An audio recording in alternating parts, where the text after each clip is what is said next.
Très heureux de vous retrouver dans cette session d'information sur la télé totalement vôtre, mesdames et messieurs. Bonsoir et bienvenue aux infos, les titres. L'école malienne fait face à un manque d'enseignants. Ce problème est récurrent non seulement dans les zones de conflit, mais aussi dans des milieux ruraux où les enseignants refusent de s'y installer. C'est parti depuis ce jeudi 12 octobre 2023 pour la deuxième édition de la campagne nationale de lutte contre le cancer du sein et du col de l'utérus sur toute l'étendue du territoire national. Durant un mois, sous l'égide des autorités sanitaires, plusieurs activités seront menées. Le détail dans cette édition.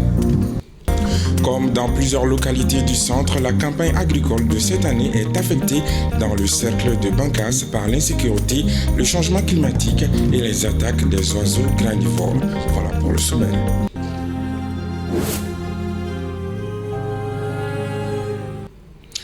Bienvenue aux informations sur la télé totalement vôtre. Pour renforcer les capacités des membres du Conseil national de transition CNT sur les activités de la Caisse nationale d'assurance maladie, un atelier d'immersion a été organisé ce jeudi à leur endroit. Il a vu la participation de plusieurs membres du CNT, dont ceux de la commission santé. Pour en savoir davantage, écoutons quelques réactions au micro de Idrissa Sidibé et de Zakaria Oumar Keïta.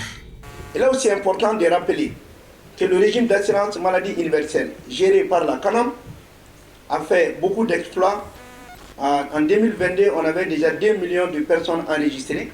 Et ce régime d'assurance maladie universelle utilise aujourd'hui, dont l'ANAM aussi à son service, nous avons pu recruter plus de 3 millions de Maliens indigents qui sont traités gratuitement au Mali, en plus des 2 millions. Ce qui fait qu'on a 5 millions de Maliens pris en charge dans le cadre du régime d'assurance maladie universelle. Et cette séance d'immersion initiée par la commission santé fait suite à des séances d'écoute organisées par la commission santé et développement social dans le cadre de son rôle de contrôle de l'action gouvernementale, du suivi et d'orientation. En ce sens, pendant cette période d'intercession, plusieurs services ont été convoqués, sinon écoutés. À travers un rapport qui a été envoyé au bureau, il a été jugé nécessaire d'organiser cette séance d'immersion. Cette séance d'immersion a pour objectif 1. De connaître les activités de la CANA, 2. De connaître les activités réalisées, 3. De savoir les textes de loi qui ont été adoptés, les textes en souffrance et les textes qui ont fait l'objet de discussions interministérielles.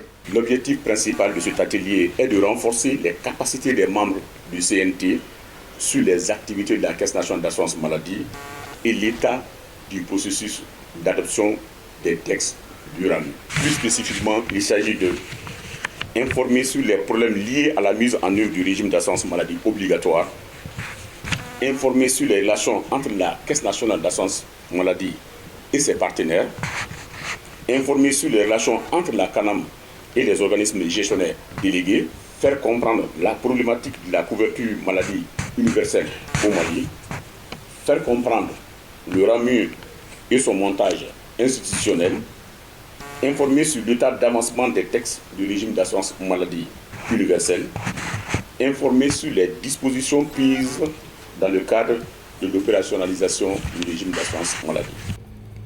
Le ministère de la Santé et du Développement social, à travers l'Office national de la santé de reproduction, a procédé ce jeudi 12 octobre 2023 au lancement officiel de la deuxième édition de la campagne nationale Octobre Rose. L'objectif à travers cette campagne est de sensibiliser et prévenir le cancer du sein et du col de l'utérus afin de mieux lutter contre ces fléaux. Compte rendu, Maïmouna Ouidraogo, Mantalahota. Placés sous le thème « Ensemble, unissons nos voix et agissons maintenant contre les cancers féminins », Octobre Rose est un mois destiné à informer et à sensibiliser le public sur le cancer du sang et du col de l'utérus, à dépister et à récolter des fonds pour la recherche dans ce domaine. Pour lutter efficacement contre ces maladies, la mobilisation de tout un chacun est nécessaire. Je tiens à souligner que Médecins sans frontières peut prendre en charge une partie des coûts liés à ces traitements et nous sommes ouverts à discuter des détails de cette assistance. La lutte contre le cancer au Mali nécessite la mobilisation de tous, le soutien des communautés, les autorités, les artistes, les associations et chacun d'entre nous. Pour la campagne de cette deuxième édition d'Octobre Rose, le dépistage précoce se fera partout dans les pays pour l'atteinte des objectifs. Le Mali est totalement engagé pour qu'on puisse dépister cette année plus de 130 000 femmes au cours de cette édition. Et qu'on puisse aussi amener toutes les personnes positives au traitement qui est gratuit à l'hôpital du Point G. Pour vous dire que dans les perspectives du ministère de la Santé, c'est d'avoir un plan quinquennal national qui va couvrir tout le pays en termes de délocalisation de la prise en charge du cancer. Pour le ministère de la Santé et du Développement social, c'est aussi l'occasion d'orienter certaines actions du mois de la solidarité vers la lutte contre les cancers. Au Mali, rien qu'en 2020, on a enregistré 1070 cas de cancer féminin, dont 255 cancers du col de l'utérus, soit 16,50%. Ces chiffres nous rappellent que le cancer du col de l'utérus demeure un problème majeur de santé publique. Il représente la première cause de la mortalité chez les femmes d'une cinquantaine d'années et la deuxième cause aussi après la mortalité maternelle chez la jeune femme et la multiparte. C'est dans cette logique que nous avons initié cette présente campagne Octobre Rose, dont l'objectif principal est de contribuer à la lutte contre le cancer du col de l'utérus et des seins au Mali. Au cours du lancement officiel de cette campagne nationale, la Suède a remis au ministère de la Santé des cliniques mobiles et des couveuses. Elle a été aussi marquée par des témoignages de femmes en rémission. Dans le cadre de la lutte contre le paludisme, le Programme national de lutte contre le paludisme a organisé ce jeudi un atelier d'information et d'échange sur le deuxième vaccin de lutte contre le paludisme, le R21. La rencontre s'est tenue dans un hôtel de la place. C'est ce que nous dit notre reporter Amadou Diarra. Après le vaccin RTSS, le R21 est le deuxième vaccin qui vient d'être homologué par l'OMS. Ainsi, dans le but d'informer et d'échanger sur le R21, le Programme national de lutte contre le paludisme a initié la présente rencontre. L'avènement de ce vaccin-là sera vraiment un grand atout pour le pays. Car non seulement ça va faire chuter nos indicateurs, qui sont l'incidence, c'est-à-dire le nombre de nouveaux cas de paludisme, en même temps ça va faire baisser aussi les cas de décès. Que ce soit les décès hospitaliers, les autres décès dus au paludisme qui ne fréquentent même pas les centres. Car nous allons partir vers les enfants, vacciner nos enfants à partir de 5 jusqu'à 36 ans, c'est-à-dire 5-3 ans. Ce vaccin-là, ça cible surtout ces enfants, cette tranche d'âge-là, pour diminuer le taux d'incidence et de mortalité liés au paludisme. Son efficacité, c'est jusqu'à 80%.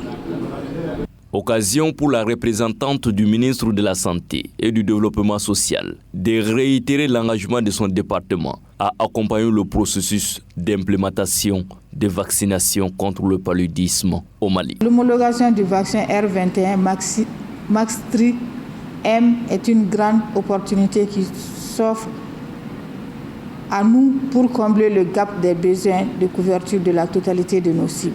J'invite à des échanges francs et fructueux et qu'à l'issue des travaux, les objectifs assignés soient atteints pour cet atelier de partage. Le vaccin R21 a été mis au point par l'Université d'Oxford au Royaume-Uni et la production des 100 millions de doses est prévue pour 2024.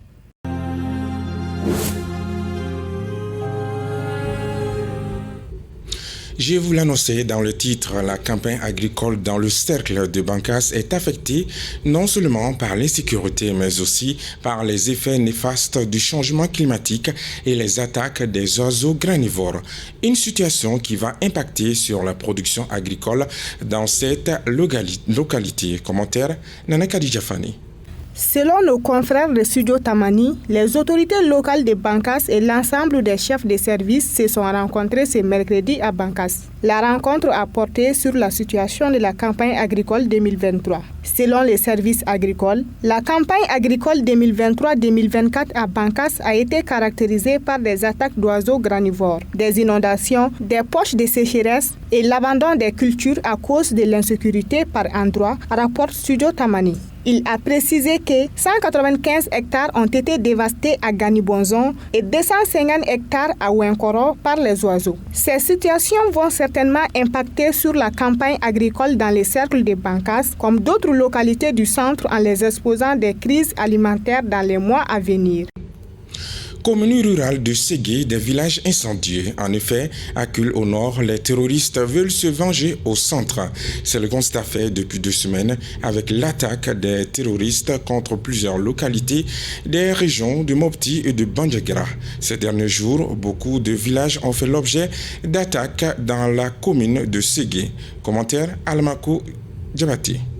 En effet, on a comme impression que les combattants terroristes ont quitté les régions du nord pour se rabattre sur celles du centre du pays. Face à l'offensive lancée par les forces armées et de sécurité pour rétablir la souveraineté sur l'ensemble des territoires, ils ont été contraints de se déplacer vers les régions du centre, notamment les régions de Mopti et de Badjangara. La situation est particulièrement inquiétante dans cette dernière circonscription. À en croire plusieurs sources locales, les forces du mal s'attaquent aux villages isolés.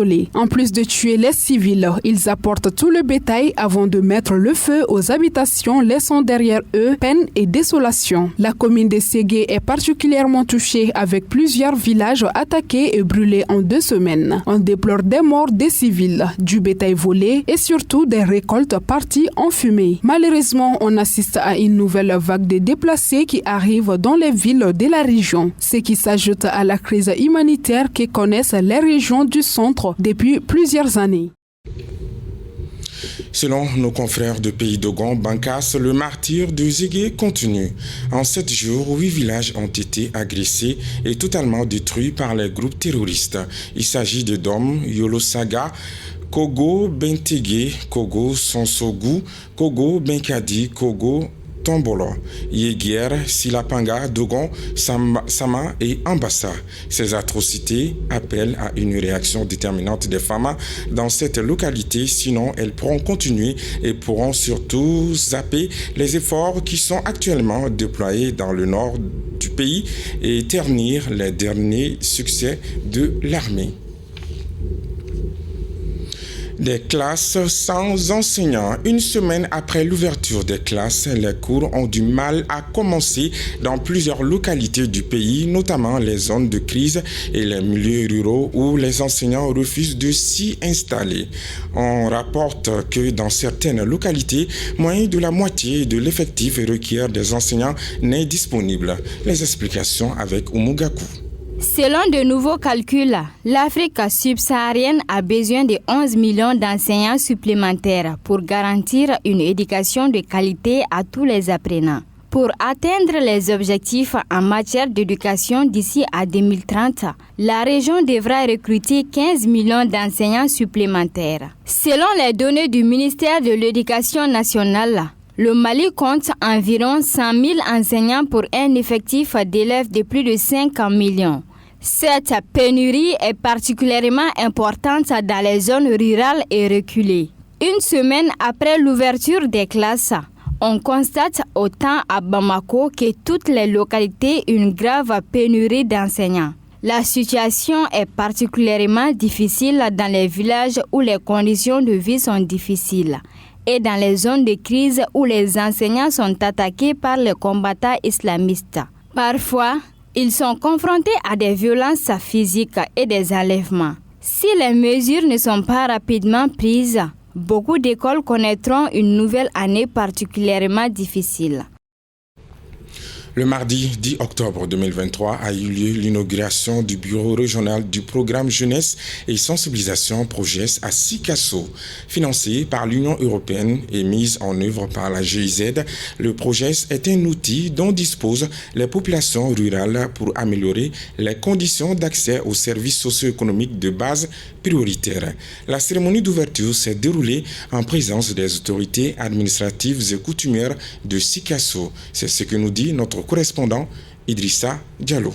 Ça y est, désormais, Sikasso a son bureau régional du programme jeunesse et sensibilisation Progress. Il vient d'être inauguré ce mardi 10 octobre. Par ce nouveau bureau, le Progress va contribuer au développement socio-économique local et régional.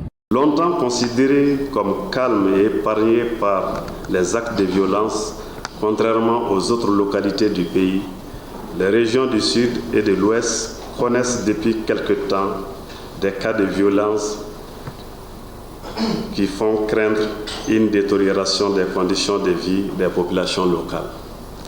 C'est donc pour favoriser la stabilisation de ces localités que l'Union européenne, en appui aux efforts des autorités, a initié la mise en place de la seconde phase du programme jeunesse et stabilisation dans les régions du Sud et de l'Ouest du Mali, Progress 2, dont nous assistons aujourd'hui à l'ouverture officielle du bureau de la coordination régionale de Sikasso. Les autorités régionales, quant à elles, n'ont pas manqué d'exprimer leur satisfaction de l'installation du bureau Progress à Sikasso. C'est donc le lieu pour moi de renouveler mes remerciements au nom des autorités administratives et politiques des 3 régions, à l'Union européenne et au Progress pour tous leurs efforts en faveur du Mali, et spécifiquement des régions de Bougouni, Koutiala et de Sikasso. À noter que le projet s'intervient au Mali pour la stabilité des zones fragilisées et au renforcement du contrat social par une amélioration de l'offre de services socio-économiques de base. Le présent bureau va couvrir l'ensemble des cercles de l'ancienne région de Sikasso.